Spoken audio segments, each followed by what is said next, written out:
So I went vegan because of my love for animals. It started out as me learning about the animal agriculture industries and how terribly the animals were treated.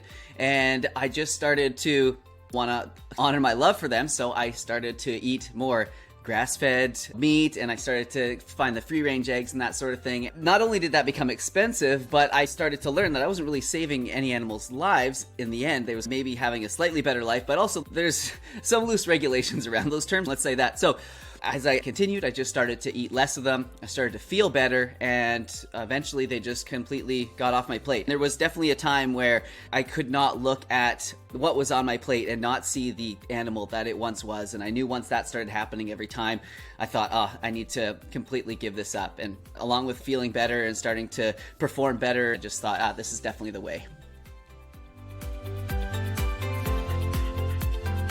I started my YouTube channel to actually bring traffic towards the nutrition consulting services that I was offering at the time, because I figured what a better way to let people know who I am and give a little bit of free information out there, than start a YouTube channel. So that's what I did. But the YouTube channel kind of took off, and I decided I really wanted to do that because I figured I could reach a larger audience than doing the one-on-one consulting, and that's how it all started. So yes, it kind of did in a sense. I wanted to show people how to live a healthful vegan life.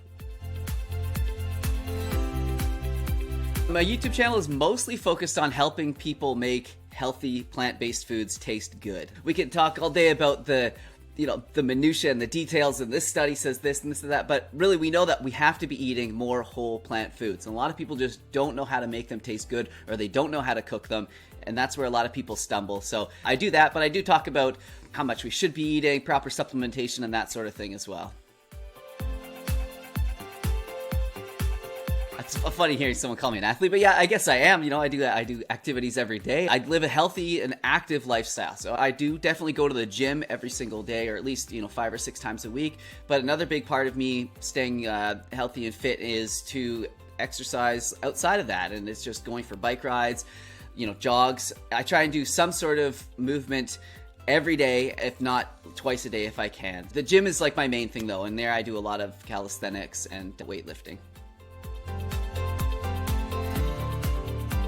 The one thing that I noticed right away when I went vegan, I was a runner at the time, and I had a lot of joint pain in my ankles and just really all over my body. And I noticed quickly that I didn't have that, and I also recovered a lot faster, and I could then go for longer runs sooner. So that was sort of the first thing I noticed, and now I feel like it's the same thing. I recover really quickly. My muscles hardly ever get sore, so I'm able to continue to train quite often.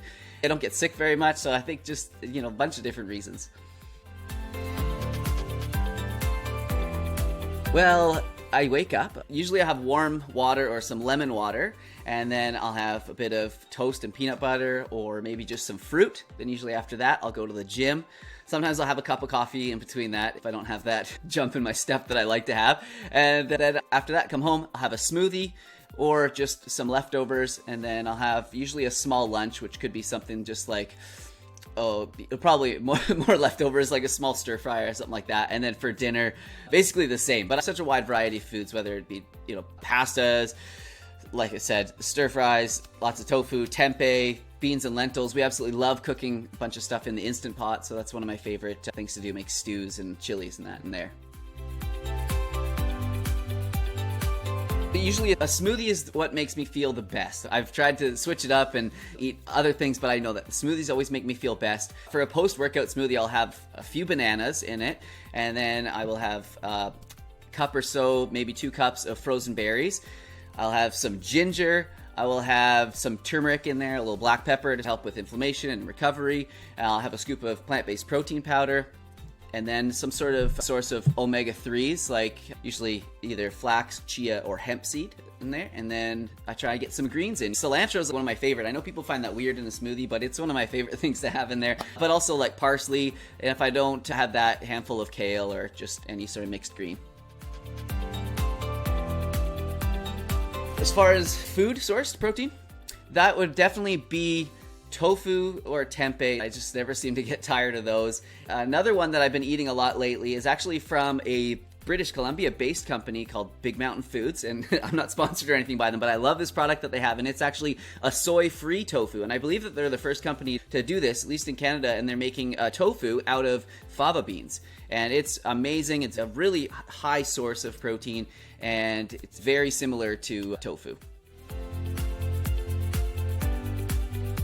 Definitely making large batches of the calorie-rich sources of food at one time. If I'm gonna have rice and, broccoli and maybe some tofu or tempeh for dinner, I will make a whole bunch of rice rather than just making enough for that meal, and then I have some for the next day. And the same thing goes if I'm cooking potatoes or sweet potatoes, squash, lentils. The Instant Pot has been a huge help for us. I don't like to meal prep because I get tired of eating the exact same food over and over again. I don't like to see this thing sitting in the fridge that I know I'm going to eat like 4 days from now, but I know if I have something that I can just take a scoopful or something of and then kind of create a meal around that, that's always really nice for me. So that's probably the best hack I have.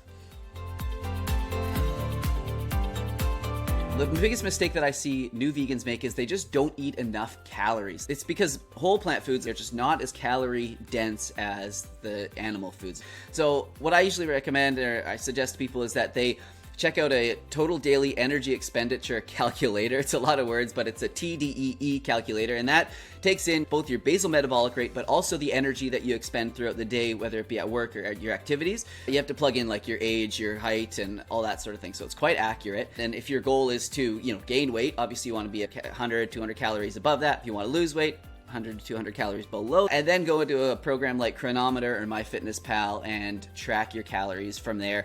It shouldn't have to do it for long because you really can get a good idea of how much you're eating after just a few days of doing it, but I think that's a really good way. And then also you can see sort of the nutrient breakdown and see if you're getting all your nutrients. But I don't track very closely myself. I just make sure that I eat enough foods from a variety of plant sources every day, include a few higher protein sources like tofu, tempeh, lentils, beans, that sort of thing. And yeah, that's kind of my best advice.